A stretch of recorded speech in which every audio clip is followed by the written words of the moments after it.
So I now want to talk about Taylor Heinicke. So I've been covering the Washington football team, a good amount of times, this offseason and last offseason. I was very high on Washington last year. I actually had them going 7-9, and they actually went 7-9 this past year and actually made the playoffs in a very weak division. So I was pretty spot on about Washington outside of the fact that I felt Dwayne Haskins was the future for them at quarterback. But I want to talk about Taylor Heinicke because this is a guy that last year came out of nowhere for Washington, okay? If you don't know who Taylor Heinicke is, he's a quarterback, and he's 28 years old, and he's bounced around the NFL over the years. From 2015 to 2016, he was with the Vikings. In 2017, he was with the Patriots. 2018, he was with the Carolina Panthers. In 2020, he found himself in the XFL playing for the St. Louis Battlehawks. And that very same year, he ends back up on Washington's roster. Okay, and because of injuries to Alex Smith and because of Dwayne Haskins being released, he was asked to start in a playoff game versus the Tampa Bay Buccaneers. And the Tampa Bay Buccaneers are the reigning defending Super Bowl champions. They won Super Bowl 55 in dominant fashion. And if you watch that game in the wild card round versus Washington, Taylor Heinicke, the Buccaneers when they faced Washington, to be very clear, if you watched the Buccaneers face off versus the Washington football team, and you saw Taylor Heinicke play in that game, I don't know how you can't come away impressed by his performance. He made incredible throws. He played really, really well. He was running around, making plays. He was accurate down the field. He made great decisions.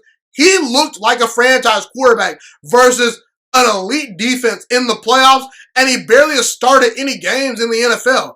And the biggest question I have is how come a former first-round pick in Dwayne Haskins could not pick up the playbook and couldn't show a ton of flashes, and Taylor Heinicke comes in, barely has had a cup of coffee with his team, and barely knows the playbook, and he goes out there and makes plays. I have absolutely no idea how that works.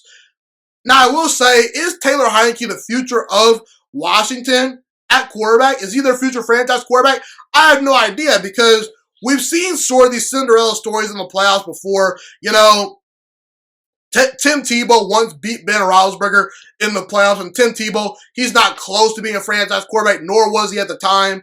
And I will say, Washington does have Ryan Fitzpatrick on the roster, and they could look to draft a quarterback. I would prefer that they go after Mac Jones, assuming the 49ers don't draft him, because I do believe Mac Jones is the perfect fit for Washington. Not that they can't draft Justin Fields or Trey Lance, but I just think Washington needs a safe option at quarterback that's reliable, that's accurate, that's ready to win right now, because this roster is ready to win right now, okay? So Washington could look to draft a quarterback, but I believe Taylor Heinicke is going to get a shot to prove himself in training camp and in the preseason. And if Taylor Heinicke can really build off what he did versus the Buccaneers in the playoffs, I believe Washington has a decent franchise quarterback on their hands. So we'll see what happens with Taylor Heinicke. I'm interested to see what his future holds in Washington. Is he the future franchise quarterback? I have no idea, but only time will tell.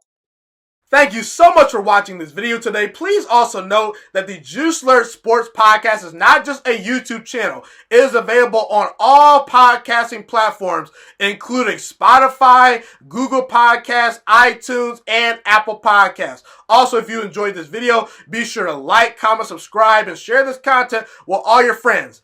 This podcast is my favorite thing in the entire world right now. It is my passion. And I want more people to listen to this podcast. I really want this podcast to grow. Also, a fun fact about me is that I want to go into the sports broadcasting and media world once I graduate from the University of Toledo, a college in Northern Ohio. I am looking to become one of the next great sports broadcasters and analysts out in the world.